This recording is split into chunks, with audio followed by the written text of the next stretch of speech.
SSCP web design Bangla video টিউটোরিয়ালের আজকের পর্বে আপনাদের সবাইকে স্বাগতম। গত পর্বে আমরা দেখেছি কিভাবে নোটপ্যাড প্লাস প্লাস ইনস্টল করতে হয় এবং HTML ফাইল তৈরি করতে হয় এবং কি HTML ফাইলের ভিতরে নোটপ্যাড প্লাস প্লাস কিভাবে এডিট করতে হয়। তো আজকের পর্বে আমরা দেখব সেই নোটপ্যাড প্লাস প্লাসের ভিতরে আমরা কিভাবে কোডিং লিখতে পারি। তো HTML কোড লেখার জন্য গত পর্বে আমরা এই পর্যন্ত ছিলাম যে index.html, এরপরে আমরা জেনেছি HTML এর বেসিক সিনট্যাক্স সম্পর্কে। আশা করি আপনারা সেই সিনট্যাক্স সম্পর্কে ধারণা নিয়েছেন।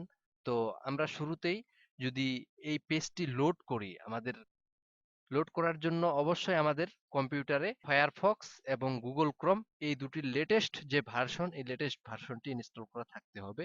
আপনাদের যদি লেটেস্ট ভার্সন ইনস্টল করা না থাকে তাহলে আমি আপনাদেরকে রিকোয়েস্ট করব যে আপনারা অবশ্যই ইন্টারনেট থেকে যে লেটেস্ট ভার্সন, সেই লেটেস্ট ভার্সনের ফায়ারফক্স এবং গুগল ক্রোম দুটিকেই ইনস্টল করে রাখেন।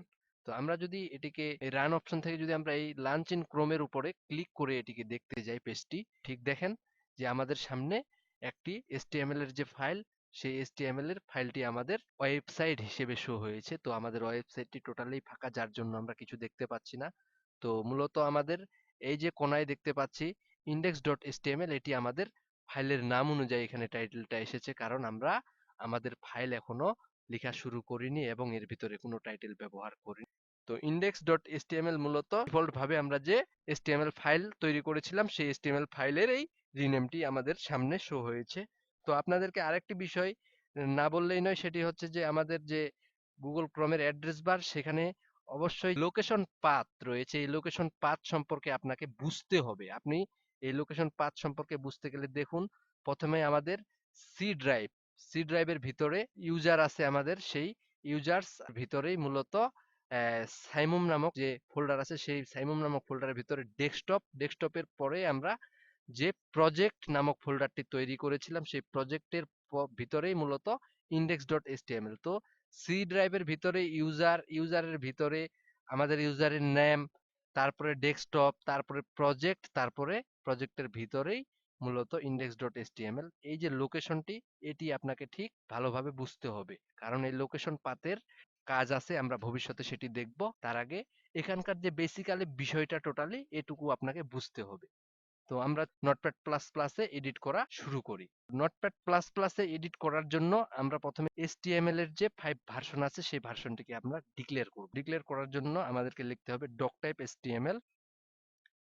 এই যে দেখতে পাচ্ছেন যে ডক টাইপ HTML, এটি দিয়ে মূলত মিন করলো যে সে HTML5 ভার্সনকে কল করবে। এটি দিয়ে মিন করে যে সে 5 ভার্সনের যত ট্যাগ আছে সেই ট্যাগ গুলোকে সে কেস করবে। তো এই জন্য আমাদেরকে HTML এর 5 ভার্সন আছে, সে 5 ভার্সনকে কল করতে হবে। তো এরপরে আমরা শুরুতেই বলে নিই যে HTML ফাইলের যে ট্যাগ গুলো রয়েছে, এই ট্যাগ গুলো মূলত ডাবল ট্যাগ এবং সিঙ্গেল ট্যাগে হয়ে থাকে। বেশিরভাগ ট্যাগেই ধরুন যে 85% ট্যাগ আমাদের ডাবল এবং সিঙ্গেল ট্যাগ খুব সীমিত। আমরা মূলত HTML এর 5 ভার্সনকে ডিক্লেয়ার করলাম, আমাদেরকে লিখতে হবে HTML। HTML মূলত ডাবল ট্যাগ, ওপেনিং এবং ক্লোজিং ট্যাগ রয়েছে। এই যে এটি হচ্ছে আমাদের HTML ট্যাগ। তো HTML ট্যাগের উপর যদি আমরা ক্লিক করি তাহলে দেখতে পাচ্ছি যে আমাদের HTML এর যে ওপেনিং ট্যাগ এবং ক্লোজিং ট্যাগ দুটি মার্ক কালারে আছে। তো আমরা দেখেন যে আমরা যদি এখানে সেই স্ল্যাশ মার্কটি উঠিয়ে দিই তাহলে দেখুন আমাদের সেই বেগুনি কালারটা চলে গেছে। তো আমরা যদি আবার সেই স্ল্যাশটি দিয়ে দিই তাহলে আমাদের বেগুনি কালারটা আবার শো হচ্ছে, তার মানে এটি এখন ঠিক আছে। তো আমাদের ট্যাগগুলো সঠিক হলে আমরা বুঝতে পারবো যে আমাদের ডবল ট্যাগের ক্ষেত্রে এভাবে বেগুনি কালারের মার্ক অবস্থায় থাকবে। এখন আমাদের যে বিষয়টি মনে রাখতে হবে সেটি হচ্ছে যে আমাদের HTML এর ভিতরে মূলত দুটি পার্ট রয়েছে, একটি হচ্ছে হেড আর একটি হচ্ছে বডি। তো হেড লিখলাম আমরা। আরেকটি বিষয় আপনাদেরকে না বললে নয়, এই যে দেখতে পাচ্ছেন যে ডক টাইপ HTML, এই যে ক্যাপিটাল লেটার, এখানে কোনো রুলস এন্ড রেগুলেশন নেই যে ক্যাপিটাল লেটার দিতেই হবে, স্মল লেটার দেওয়া যাবে না, যে যার সৌন্দর্যের ব্যাপার। কিন্তু আমরা আপনাদেরকে ঠিক যেটা স্ট্যান্ডার্ড কোডিং, সেই স্ট্যান্ডার্ড কোডিং লিখেই আপনাদেরকে আমরা টোটালি দেখার চেষ্টা করব। স্ট্যান্ডার্ড ভাবে আমরা কাজ শিখব। তো HTML শিখার পরে এর কোডিং গুলো সকলেই লিখতে পারে, সেগুলোকে সাজিয়ে গুছিয়ে লিখা আমরা শিখব। এটির মাঝেও ভ্যালু রয়েছে। দেখুন আমরা হেডটাকে এন্টার প্রেস করলাম, করার পরে আমরা এই হেডটাকে সৌন্দর্যের জন্য এক স্টেপ সামনে দিব ট্যাব চাপে। যদি আমরা আবার সেটিকে ক্লোজ করতে চাই তাহলে শিফট চেপে ধরে আবার ট্যাব চাপবো, আবার শুধু ট্যাব চাপবো, দূরে সরে যাবে। তো আমরা যখন ফার্স্ট টাইমে লিখবো কোডটি, তখনই আমরা সেই ট্যাবটি চাপবো, চাপার পরে আমরা কোডটি লিখবো। তো আমরা এই হেড অংশের ভিতরে মূলত টাইটেল দিতে পারি। তো টাইটেল, এখানে যদি আমরা টাইটেল দিই যে, তো এই যে আমরা দিস ইজ আওয়ার টাইটেল লিখলাম, এটি মূলত এই হেডের অংশ।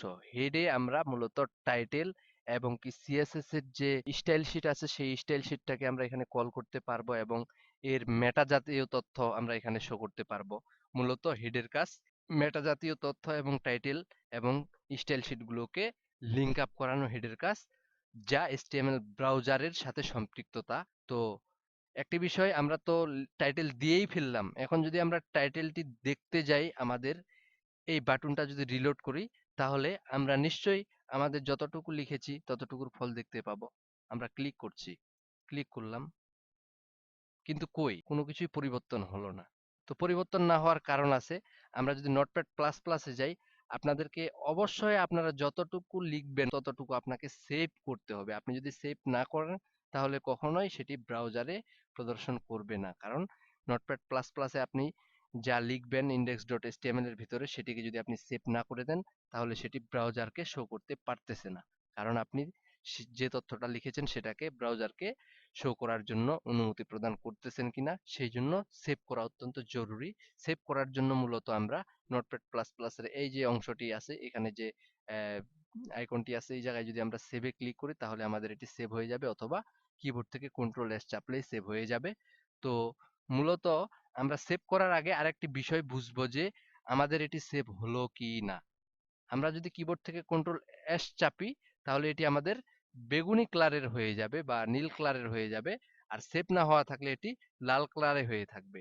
তো আমরা যদি কিবোর্ড থেকে কন্ট্রোল এস প্রেস করি তাহলে দেখুন আমাদের এটি বেগুনি কালারের একটি রং এসেছে। তো তার মানে আমাদের এটি সেভ হয়েছে। এখন যদি আমরা সেই এইচটিএমএল এর যে ইন্টারনেট ব্রাউজারে আমরা শো করেছি সেখানে যদি আমরা রিলোড মারি, দেখেন দিস ইজ আওয়ার টাইটেল, আমাদের ইন্ডেক্স ডট এইচটিএমএল সেটি চলে গেল, সাথে সাথেই দিস ইজ আওয়ার টাইটেল চলে আসলো। তার মানে আমাদের এই টাইটেল দেওয়াটা কাজ করেছে। এর ভিতরে আমরা বডি নিতে পারবো। এখন বডি নেওয়ার জন্য আমাদেরকে যেটি করতে হবে,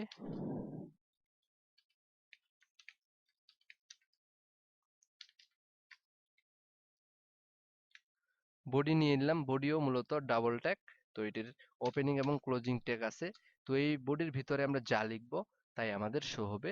তো আপনারা যদি এতটুকু কাজ ভালোভাবে বুঝে থাকেন তাহলে আমি মনে করব যে আপনারা একটু হলেও একজন ওয়েব ডিজাইনার। কারণ আপনারা ওয়েবসাইট ডিজাইনিং এর যে বেসিক স্ট্রাকচার বা সিনট্যাক্স, সেই সিনট্যাক্স, এক কথায় এর যে মেইন যে একটি টেমপ্লেট রয়েছে সেই টেমপ্লেটটি আপনারা তৈরি করতে পেরেছেন।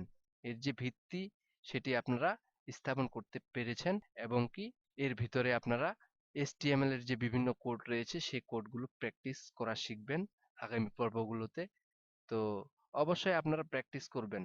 আর যারা আজকের এই ভিডিও দেখে বুঝতে পেরেছেন তারা অবশ্যই কমেন্টে জানাবেন, যারা বুঝতে পারেননি তারাও কমেন্টে জানাবেন, এবং কি যারা বুঝতে পারেননি তাদের প্রতি আমার রেকমেন্ড, আপনারা শুরু থেকে আজকের এই ভিডিও পর্যন্ত আবার দেখুন, বিষয়গুলো ভালোভাবে বুঝুন, বুঝার পরে আমাদের সাথে নিয়মিত ভিডিও টিউটোরিয়াল দেখে প্র্যাকটিস করুন। মানুষ পারে না এমন কোনো কাজ নেই।